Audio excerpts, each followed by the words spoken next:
Welcome to the Real News Network. I'm Paul Jay in Washington. With Mitt Romney now the presumptive nominee of the Republican Party, what's next for Ron Paul and his supporters?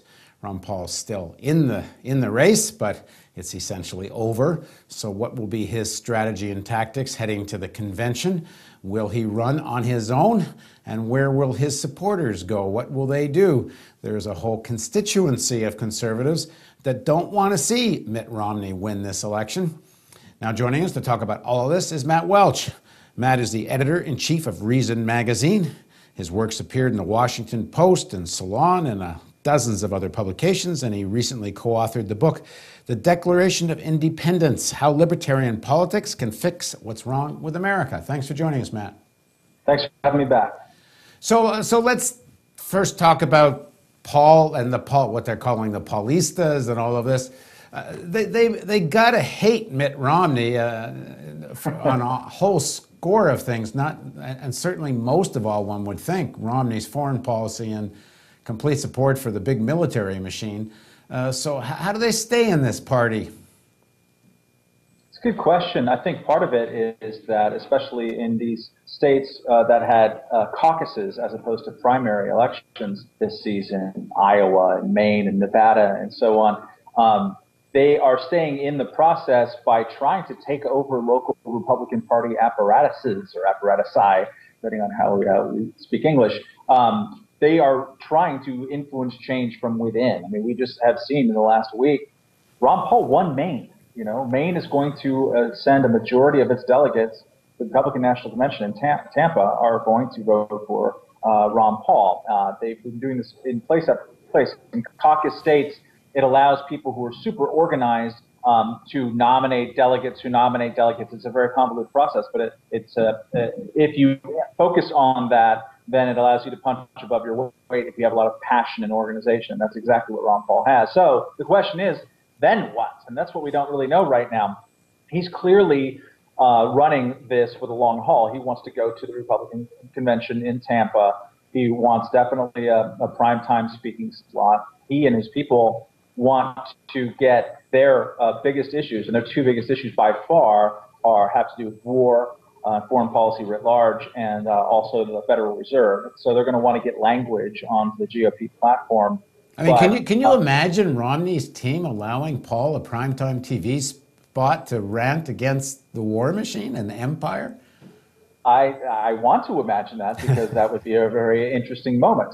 You know, a lot of things that Paul said 5 years ago were treated by a lot of people, including me on some level, as kind of fringy, and they have since become much more close to the center of the national discussion, particularly about the Federal Reserve and just kind of the Austrian economic take on that kind of stuff. So he's trying to influence debate. He's playing the very, very long game, and he'll say this, of trying to educate Americans about what he thinks is the proper role of government and about the nature of business cycles and all these types of things, libertarian kind of philosophy. So he wants to do that, and how best to do that is always the interesting question. He thinks trying to win and then trying to get involved in influencing the party in 2012 is one way. Certainly they also think, and this is key why he's not going to make a third party run, is that Rand Paul, the senator from Kentucky, who's a very, very interesting politician, they want to position him so that when Romney loses, if he does, in 2012, he can make a credible run in 2016 as the standard bearer of these ideas. And I think Rand Paul would have a different attractiveness to the body politic and within the Republican Party that Ron Paul doesn't necessarily have. Well, there's an interesting argument coming from libertarian conservatives, that it really would be better for Romney to lose, and because if there was a Romney first term, it's very difficult for anyone to see him being seriously challenged from the Republicans in 2016. So if your eyes are on 2016, whether you're either coming from a Santorum social conservative side or the libertarian Republican side, it's better to have another term of Obama. What do you make of that argument, and how strong are those forces? So in other words, will these people just stay home? Well, think about this. In 2008, of the people who voted for Ron Paul in primaries and caucuses, only 38% ended up voting for John McCain.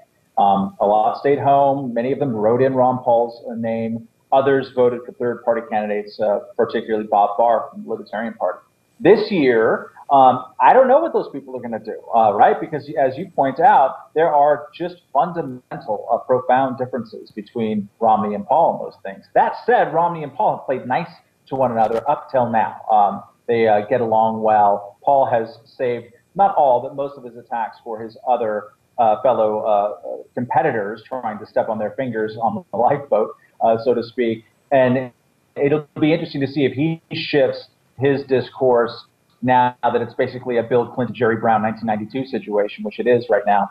So we don't know where they're going to go, but it is very interesting to note that the Libertarian Party over the weekend set its slate, and it's arguably the strongest LP candidacy in the way. You have former Governor Gary Johnson of New Mexico, who was a popular two-term Republican governor in a blue state, New Mexico, who was the first important or senior politician in the country to come out in favor of legalizing marijuana. He is now paired up with Judge Jim Gray, Orange County Republican guy, who also is a drug legalizer, marijuana legalizer candidate. So that's a pretty strong slate from the LP. And will Ron Paul supporters be transferable to over there? That's an open question, because Paul tends to attract very strong kind of individual support, and people don't like to be told that there's somebody else besides Ron Paul to vote for.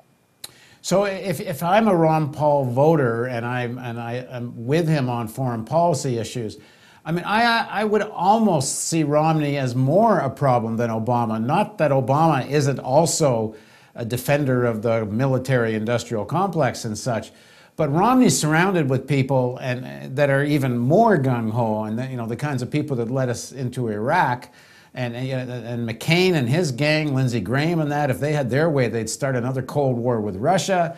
And they would even boost military spending even more. At least there's some lip service of cuts from the Obama administration.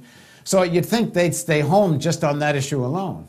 And let's not forget, I mean, not just libertarians, but sort of limited government types on the right. They tend to be particularly hostile to TARP, the Troubled Assets Relief Program. Well, Romney supported that. They tend to be hostile towards Obamacare, particularly the individual mandate. Well, Mitt Romney invented the individual mandate and said at the time, although he denies it now, that he thought it was applicable to the rest of the country. And not only that, but he attacks Obama from the left when it comes to Medicare. He criticizes Obama for cutting Medicare spending. He attacked Rick Perry when he said Social Security is a Ponzi scheme. Now, that all might make him more attractive to many people watching this show necessarily, but think of it in terms of a Republican context right now. Romney did not win the nomination by championing anything like limited government principles on anything. He won the nomination by being very inoffensive, not really saying anything of particular value, and surviving. And so people who are serious about limited government, you hear a lot of talk about not the presidency, not the White House, because I think they think they're going to lose, but they're talking about the Senate. They're trying to get more Rand Pauls in the Senate, and they kind of shrug off the 2012 presidential race in the Republican Party as a sign that they haven't yet gotten the upper hand in the internal deliberations of the grand old party. And if these people stay home, either on the libertarian side or even here's similar arguments on the social conservative Tea Party side, is it going to be a significant factor in the outcome of the election? It's really the $10,000 question. It looks like it's going to be close right now. I mean, I'm surprised that Romney is actually doing pretty well among independents, and the youth advantage that Obama and the Democrats had. They still have it, but it's a lot less big. So it says to me that we have a competitive race here, but it could tip in certain states. But I wouldn't limit it just simply to kind of a libertarian right of center defection. I think, and I frankly hope that this could come into play in swing states where you might see some defection from the left towards libertarians, which I think is the next shoe to drop. Obama has been raiding medical marijuana dispensaries up and down California, Colorado. And Colorado has full legalization on the ballot this November. So marijuana activists are going to be energized to go to the polls in Colorado. Well, they have a very strong pro-legalization Libertarian Party candidacy. And meanwhile, President Obama and Attorney General Holder are pissing off a lot of people by just throwing people in jail. So there might be some movement in that direction. But all that said, I hear a lot from more true blue conservative Republican types like, oh, you libertarians, you need to get off the fence and don't screw up this election because we have a historic chance to unseat the socialists. If it's close and the libertarians swing it against Obama, against Romney, then there's going to be some interesting repercussions. To which the answer is always... Ron Paul's going to have a moment of truth at the convention. And he's going to be there. He's got a big argument for a right to speak, given how he's done in the primaries. And there's going to be enormous pressure on him to endorse Romney. I mean, I just don't understand how he could, but what's your sense of it? That's really the last remaining leverage. I mean, what he's trying to do, and the delegate strategy is part of this, he's just going to try to build up as many chits as he can, and then see what he has and then what he can get. I imagine that what will happen, and I'm just making this up, but I'm thinking top of my head, is that Romney and the Romney group will try to hold Rand Paul hostage, basically, and say, look, we think the lad has a bright future too, but he's not going to get any committee appointments, and you're going to be in a lot of trouble unless you come out and endorse us.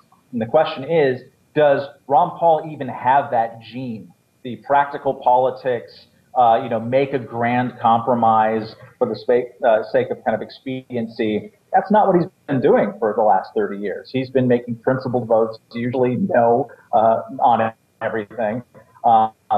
So I don't know, and Romney doesn't know either. It's one of the reasons why he's been so nice and solicitous to Congressman Paul, because he doesn't want to pick that fight. There will come that moment of truth where either between Romney and Paul or between Romney and Paul's supporters, which is the more likely thing, ultimately, where you're going to have, are they going to be in a position where they're going to have to insult Paul in any way? And if so, they're going to risk alienating a whole lot of voters out there. Because remember, he's getting twice as many votes this time around as he did last time. And he's going to eventually, I think, probably end up in second place in the delegate list or has a fighting chance. So that's now going to be a sizable number of people. So Romney's got to tread delicately here. Thanks for joining us, Matt. Thank you. And thank you for joining us on the Real News Network.